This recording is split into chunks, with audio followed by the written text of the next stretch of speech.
Bem-vindos a mais um vídeo sobre histórias do Reddit. Não se esqueça de dar o like. Descobri recentemente que meu namorado de 3 anos tem um filho de 10 anos.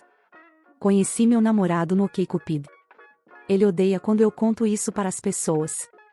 O perfil dele dizia que ele tinha filhos. Eu era nova no aplicativo, então estava respondendo à maioria das pessoas que me mandavam mensagem, por cortesia. Perguntei a ele sobre aquela sessão, e ele disse que quando começou a usar o aplicativo, inseriu isso acidentalmente e não conseguia mudar. Suspeito, eu sei, mas eu não sabia se era possível mudar ou não. Alguns meses depois, após nos vermos quase diariamente, apenas não nos finais de semana porque ele estava saindo com amigos, eu apresentei a uma amiga minha. Essa amiga gosta de mexer com as coisas, ela pode ser muito intrusiva, mas também tem boas intenções. Ela estava sempre esquecendo o nome dele e foi direto perguntar quantos filhos ele tinha. Eu não me lembro de ter pedido a ela que perguntasse isso. Eu já tinha perguntado a ele quando nos conhecemos e ele disse que não tinha filhos, então acreditei nele. Depois dessa pergunta, pude perceber que ele estava chateado. Após sair com minha amiga, meu namorado me perguntou se eu havia pedido a ela para perguntar isso. Eu não pedi, porque eu não perguntaria a ele diretamente. Tivemos uma grande discussão sobre isso porque ele não acreditava em mim. Avançando para o Dia dos Pais de 2022. Nessa época, já estávamos morando juntos. Tínhamos nos mudado juntos há quase um ano. Ele frequentemente ia visitar seus amigos e às vezes passava a noite na casa deles, mas como estudante universitário e trabalhando em período integral, eu já estava acostumada com ele saindo e usava esse tempo para estudar, limpar e ter um tempo para mim. Brigávamos porque eu trabalhava muito para liberar meus finais de semana para que pudéssemos sair. Ele voltou para casa naquele fim de semana do Dia dos Pais com uma sacola de papel.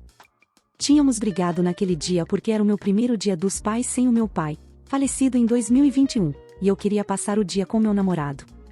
Ele disse que estava ocupado e tinha estado fora o fim de semana inteiro.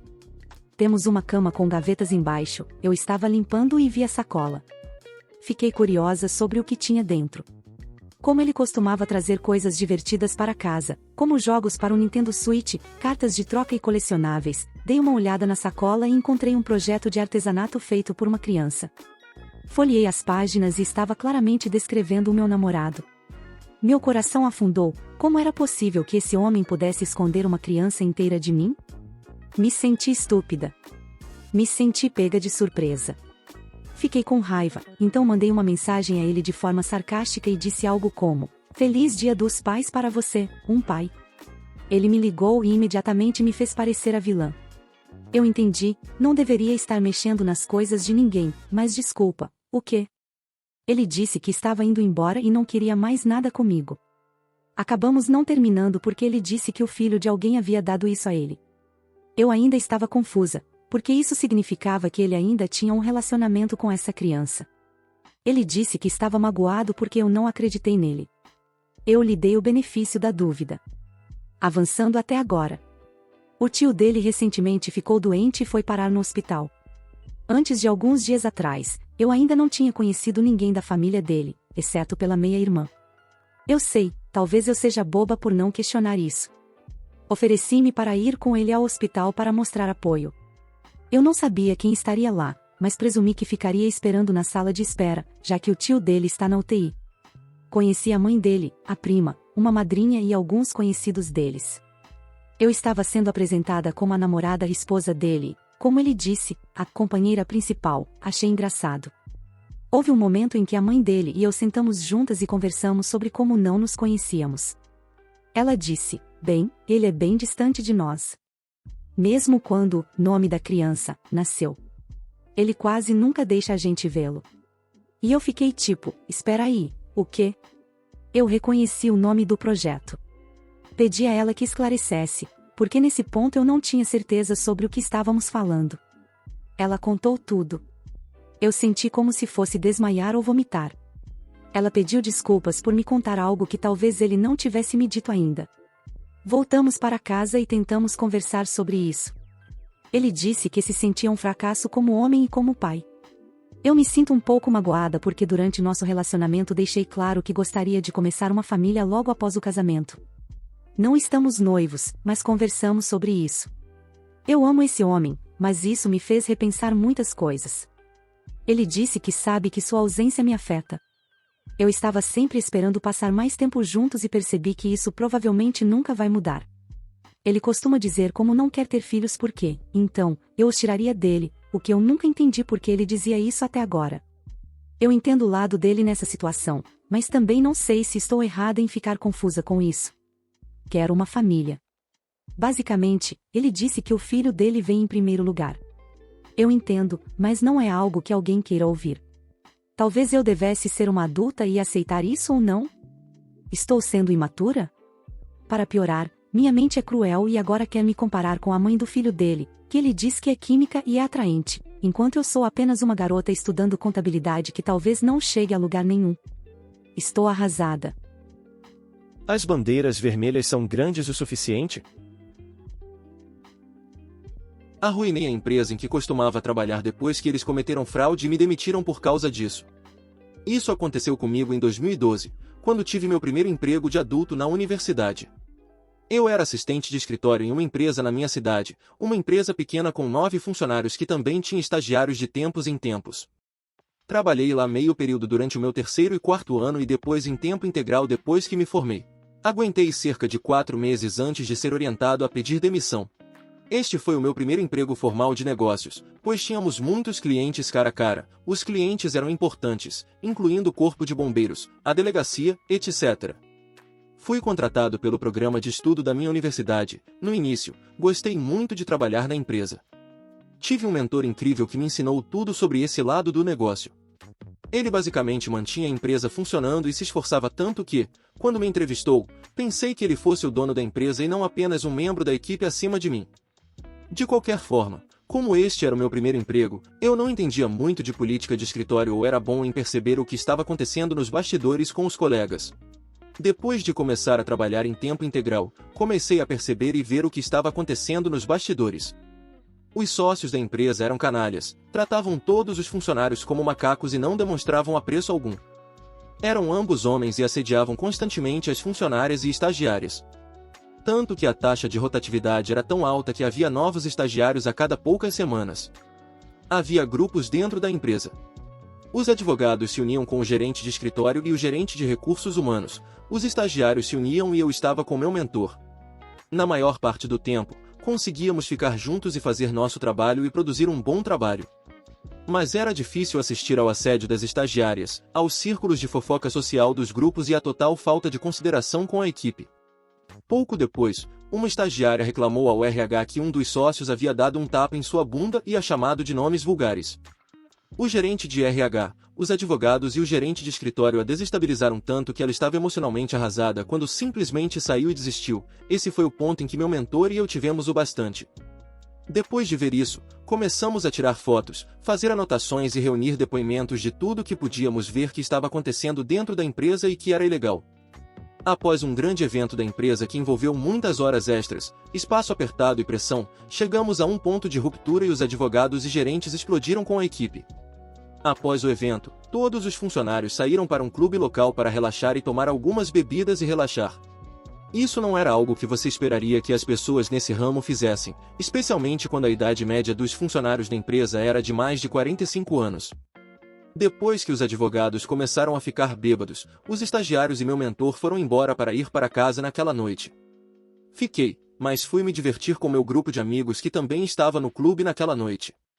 Fui e voltei algumas vezes entre os grupos e a pista de dança, mas perto do final da noite voltei para verificar meus colegas de trabalho e o que vi foi chocante. Eles alugaram um camarote VIP e tinham garrafas de bebida a noite toda. Quando cheguei ao camarote, vi os dois sócios esfregando-se nas advogadas associadas, apalpando-as e se beijando alternadamente. Fiquei enjoado e comecei a elaborar meu plano. Não apenas isso era um conflito de interesses no meu estado tipo de lei, mas ambos os sócios eram casados e tinham filhos, assim como 3 das 4 outras advogadas funcionárias. Consegui que um dos promotores, que era meu colega de quarto na época, conseguisse que o representante do clube tirasse fotos deles fazendo isso, mas também que me as enviasse. Tirei algumas fotos no meu celular e saí do clube. Antes de sairmos, todos paramos em um quarto de hotel próximo alugado pelos sócios da empresa. Voltei depois de sair do clube, como era um funcionário da empresa. consegui convencer a recepção a me deixar entrar no quarto, pois eu havia estado lá algumas horas antes e estava ajudando a pegar e deixar coisas para o evento. Depois de entrar, comecei a tirar fotos de tudo que consegui encontrar.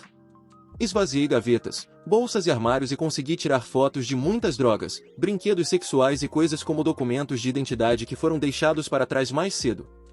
Na segunda-feira seguinte, fui ao escritório de RH e disse ao gerente que estava desconfortável com o que vi os sócios fazendo, o que eles fizeram no escritório e como todos explodiram comigo e com meu mentor no evento, o que era inaceitável. Imediatamente após sair do escritório de RH, o gerente correu para os escritórios dos sócios e fechou a porta. Eu podia ouvir gritos vindo de dentro e corri para o escritório do meu mentor para contar o que aconteceu. Depois de contar o que aconteceu e que tipo de fotos tirei, os sócios e o gerente de RH correram para o escritório do meu mentor e ouviram a nossa conversa sobre o que aconteceu na noite anterior. Eles nos disseram imediatamente para pedir demissão e arrumar nossas coisas, pois estavam preocupados com nosso ambiente de trabalho hostil e o que isso estava fazendo com a empresa. Estou à beira das lágrimas e não sei o que fazer em seguida. Meu mentor pediu silenciosamente nossas cartas de rescisão, todos os nossos olerites, todas as nossas entradas de horas faturáveis desde o início e a papelada do meu trabalho de estudo na universidade. A gerente de RH ficou chocada com isso, mas legalmente teve que fornecer todas essas coisas para nós mediante solicitação. Após 2 horas de compilação de dados, meu mentor e eu saímos com todas as nossas coisas. Acabamos indo a um bar com toda a papelada que acabamos de receber e começamos a planejar nossa vingança. Compilamos todas as nossas folhas de horários, horas faturadas e toda a papelada do meu trabalho de estudo. Não apenas eu enviei todas as fotos para contas de e-mail separadas para enviar aos respectivos cônjuges dos advogados, mas descobrimos que os sócios gerentes mexeram com nossas horas faturáveis para aumentá-las a uma taxa mais alta para cobrar mais de nossos clientes, mesmo que um assistente de escritório e um auxiliar jurídico estivessem redigindo e protocolando petições. Através do meu trabalho de estudo, eles relataram que estavam me pagando $18 por hora no total, enquanto me pagavam $6 por hora do próprio bolso e minha escola estava fornecendo os outros $12 como reembolso. Não apenas em meus olerites minha taxa horária era de $12, nem eu nem a empresa estávamos sendo tributados pelos outros $6, em vez disso, estava sendo embolsado diretamente pela empresa. Após uma compilação completa e minuciosa de documentos, meu mentor e eu partimos no dia seguinte para fazer uma reclamação à Associação de Advogados do Estado para mostrar que os advogados da empresa cometeram negligência, má representação de fundos, assédio e conflitos de interesses. As esposas deles receberam por e-mail todas as fotos da noite de festa e o que foi encontrado nos quartos de hotel. Minha universidade foi informada sobre o uso indevido de fundos. Eu pedi o seguro-desemprego com base em suas falsas demissões por má conduta. Após 2 semanas em busca de emprego, meu mentor e eu fomos contratados por outra empresa como um pacote. Nos aproximamos depois disso e nos encontramos constantemente a cada 2 semanas em uma base pessoal. Meses após começar a trabalhar no novo emprego, decidimos investigar a antiga empresa que tínhamos como alvo para destruir. Não apenas 4 dos advogados perderam suas licenças legais, eles foram processados pela Associação de Advogados e pela LI por fraude. Todas as esposas estavam envolvidas em processos de divórcio e as reputações dos gerentes foram arruinadas pelo que veio à tona e pelo que encobriram. Meu mentor e eu acabamos puxando todas as apresentações no Tribunal Superior para ler quais documentos foram apresentados em juízo e eles foram pegos mentindo nas declarações que apresentaram. Foi muito bom ser vindicado ao arruinar seus relacionamentos, empregos e negócios. Obrigado por ler. Eu, 29, estou indo morar com meu namorado de 3 anos, 33, e minha mãe fundamentalista, 65, está furiosa. Minha mãe e eu sempre tivemos um relacionamento muito próximo. Ela me conta tudo, sou sua única filha, sua confidente desde que eu era uma criança pequena. Ela me contava tudo, desde problemas financeiros até problemas com meu pai e irmãos, etc. Seu orgulho sempre foi que eu sempre fui muito madura para minha idade, capaz de cozinhar, limpar, cuidar do meu irmão com transtorno do espectro autista, sendo educada em casa, sendo ativa na igreja, etc. Tanto que as pessoas sempre me confundiam com alguém 10 anos mais velha desde que eu tinha uns 13 a 14 anos. Por favor, tenha em mente que cresci no mundo fundamentalista, pense nos Dugars, IBLP, Bill Gothard, Kiverful, etc.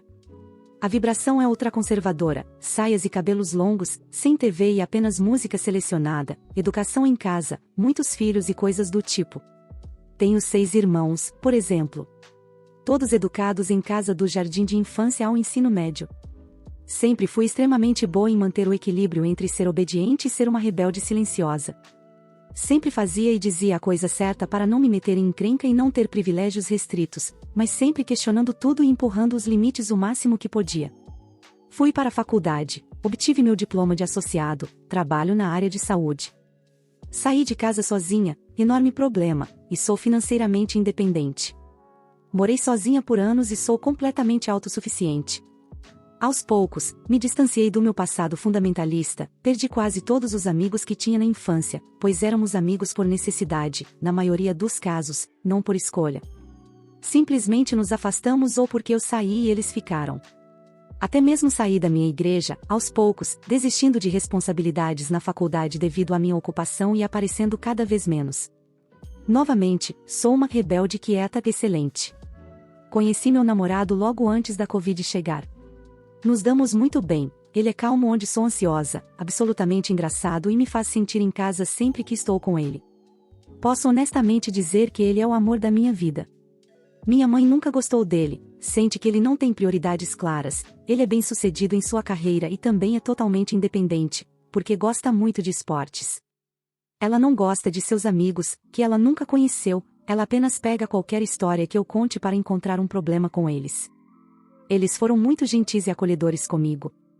Ela simplesmente não gosta dele, mas nunca consegue me dar uma razão sólida. Meu pai e meus irmãos cunhados o adoram.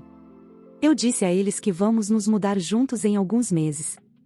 Meu pai me disse que preferiria que nós nos casássemos primeiro, mas que a escolha final era minha. Minha mãe surtou, saiu de casa e depois voltou para me mandar sair. Então, eu saí e não ouvi nada por dias.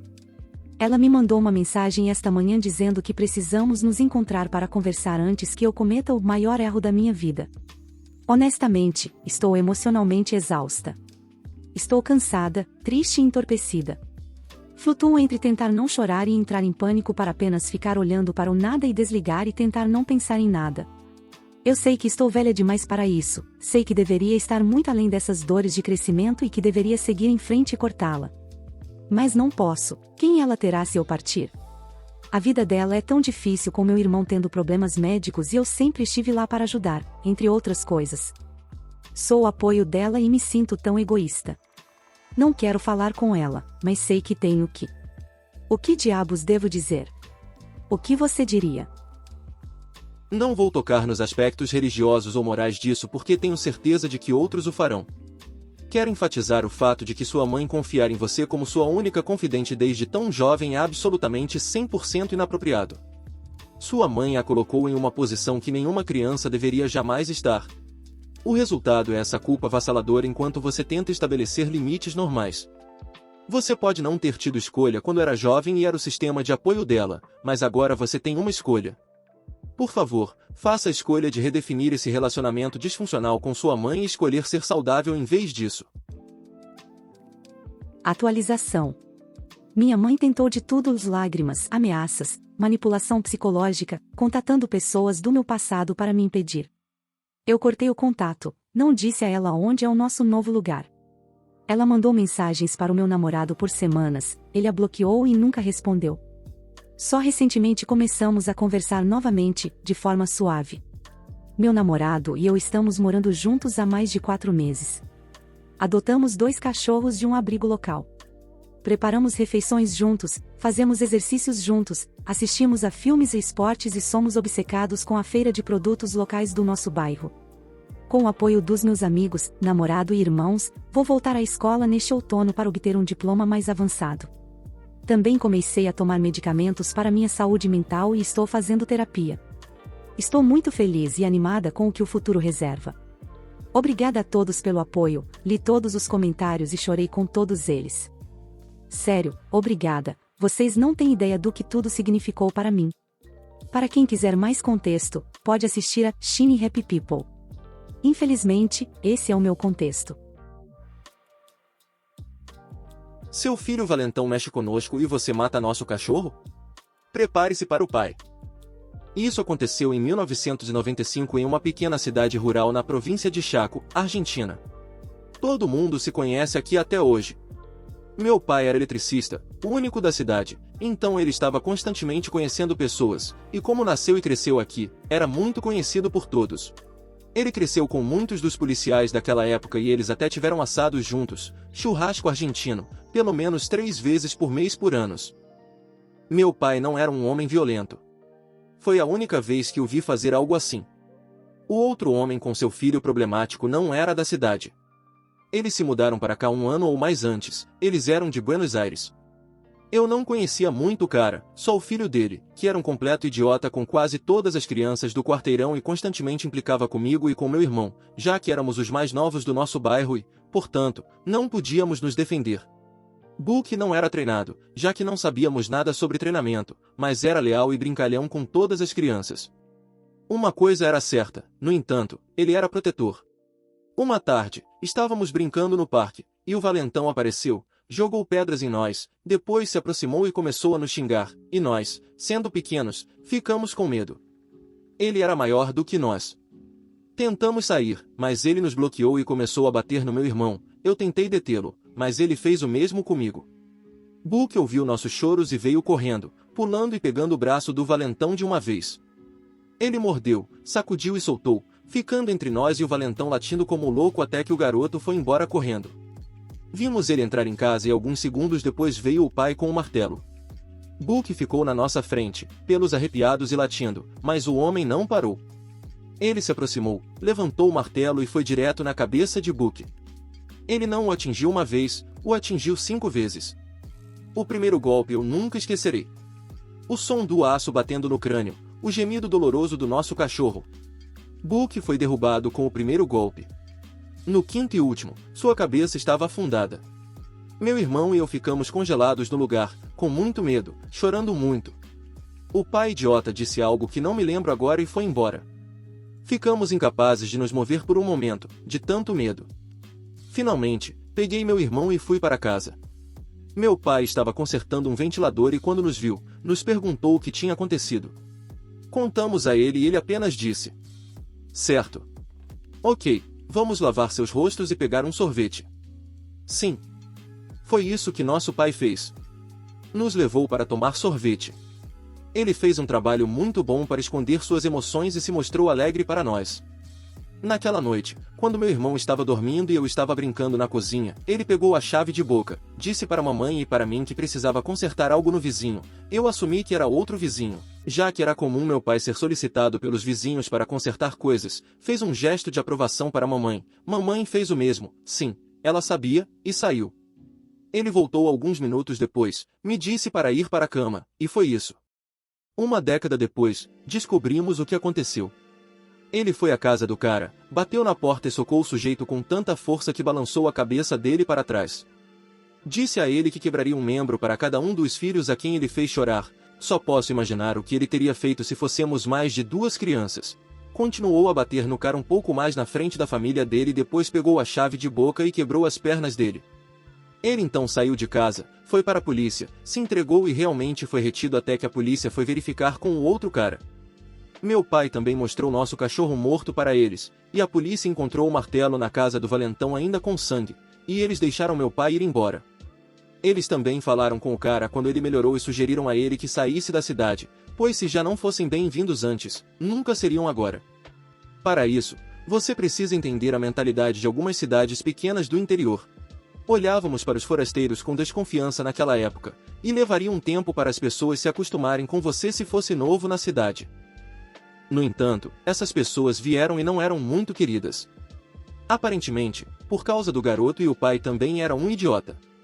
Não estou justificando as ações do meu pai de forma alguma, mas como pai eu entendo totalmente até que ponto um homem pode reagir quando seus filhos estão em perigo. Eu amava meu pai e tenho muito respeito por ele. Descanse em paz, pai, sentimos muito a sua falta. Edição, uau! Quando postei isso, não estava esperando tanta atenção. Obrigado a todos pela gentileza e compaixão. Recentemente, e por causa de uma mensagem que recebi de um de vocês, pessoas gentis, senti a necessidade de incluir uma parte da história que originalmente deixei de fora envolvendo Book, nosso corajoso cachorro. Aqui está, Book tem descendentes. Meu irmão tem o que seria o tataraneto de Book agora, e ele vem adotando a linhagem de Book, se esse for o termo correto, por algumas gerações. Ele fez um bom trabalho rastreando as ninhadas de Book. Ele teve 2 ninhadas em sua curta vida, a primeira com 5 filhotes e a segunda com 8. Meu irmão, Leandro, se lembrou de todos que adotaram os filhotes de Book, e para sua surpresa, ele descobriu que o sangue de Book continuava forte. Ele adota um descendente de Book sempre que há uma nova ninhada e já adotou 2 gerações até agora, todos são descendentes diretos de um macho. Todo o mérito vai para meu irmão, que se preocupou em manter a linhagem de Book em sua vida. Minha melhor amiga, 31, está me dizendo que meu namorado, 34, me traiu com ela, mas ele diz que ela está mentindo. Como faço para descobrir a verdade? Sou melhor amiga de Becca desde 2010, fomos colegas de quarto na faculdade, depois de nos formarmos, ainda moramos juntas até eu me mudar para a casa do meu namorado, Nate, em 2019. Uma coisa sobre Becca é que ela sempre teve um problema com álcool desde que a conheci, e ela fez coisas enquanto estava bêbada que às vezes causaram problemas em nossa amizade. Ela tenta ficar sóbria, mas a cada poucos anos algo acontece para fazê-la voltar a beber, o que aconteceu no início deste verão. No último sábado, Becca me ligou porque estava bêbada em algum lugar e precisava de uma carona para casa. Eu não pude buscá-la porque estava com gripe e estava tomando remédios para resfriado, então Nate foi buscá-la. Alguns dias depois, comecei a perceber que Nate estava agindo de forma estranha com o celular. Normalmente, ele o deixa na mesa de café se estamos assistindo TV ou algo assim, mas ele começou a virá-lo com a tela para baixo, então eu não conseguia ver quais notificações ele estava recebendo. Meu primeiro pensamento foi que ele estava tentando planejar uma surpresa e, por causa do momento, pensei que talvez Becca estivesse ajudando. Ontem, quando vi Becca, disse a ela que Nate estava agindo sorrateiramente e de repente perguntei se ele havia mencionado algo sobre um possível pedido de casamento em breve. Ela me perguntou se eu tinha mexido no celular dele, e eu disse que não. Becca começou a chorar e me disse que ela e Nate se envolveram no carro dele na noite em que ele foi buscá-la. Sua desculpa foi que ela estava muito bêbada e não sabia exatamente o que estava fazendo.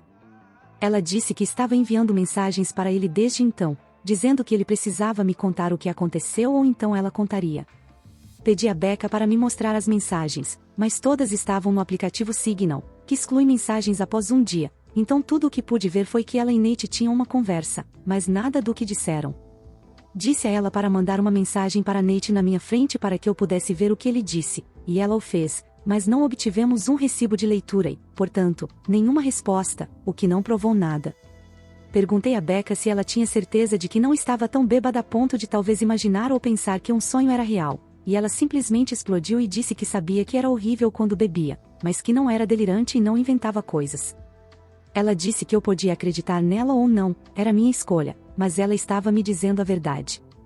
Eu disse que precisava voltar para casa e falar com Nate.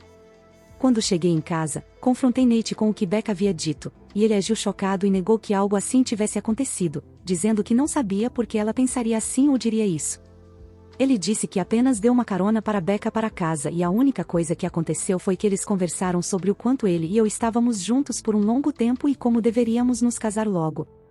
Ele admitiu que estavam conversando no Signal nos 2 dias seguintes, mas disse que era sobre exatamente o que eu pensava, que ele estava perguntando a ela sobre anéis de noivado e que tipo de proposta eu gostaria. Nate respondeu à mensagem de Becca de antes perguntando se ela inventou uma história sobre eles se envolverem para não estragar a surpresa do pedido de casamento, e ela mandou uma mensagem de volta dizendo que não haveria proposta e para ele parar de agir como se não soubesse de nada.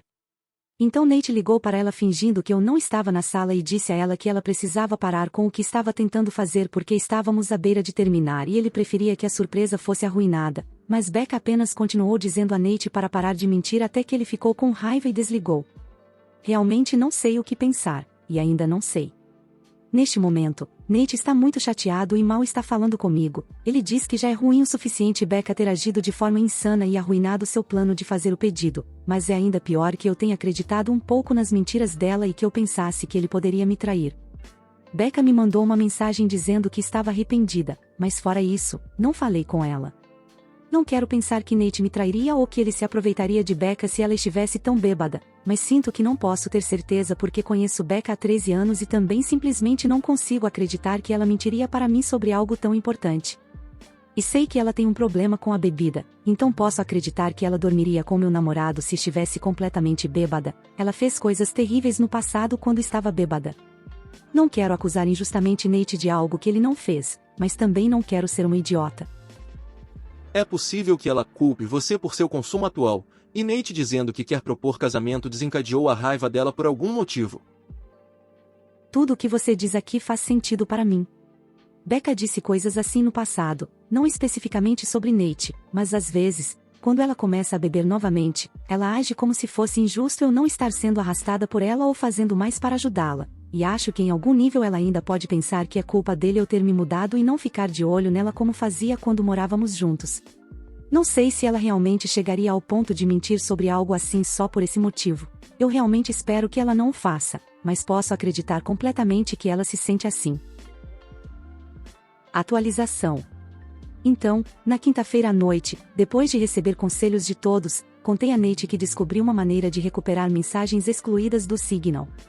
Ele imediatamente pegou o telefone e abriu o aplicativo, me pedindo para mostrar como fazer, então eu já pensei que isso significava que ele estava me dizendo a verdade, porque ele não entrou em pânico ou hesitou.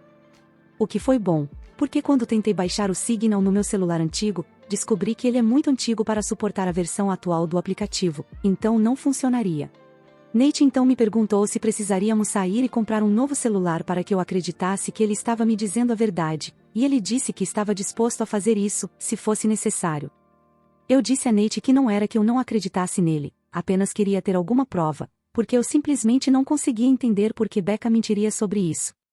Nate disse que ela mentiria porque ela é uma louca vadia bêbada e não há literalmente nenhuma maneira para uma pessoa não louca entender por que ela faria qualquer coisa, e uma vez que as mensagens mostrem a verdade, ele nunca mais quer que eu fale com ela.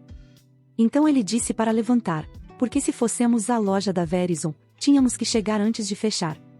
Nesse ponto, eu já acreditava completamente em Nate de qualquer maneira, então disse a ele que não precisávamos ir a lugar nenhum ou comprar um novo celular, e que eu acreditava nele e sabia que ele não me traiu e nunca faria isso.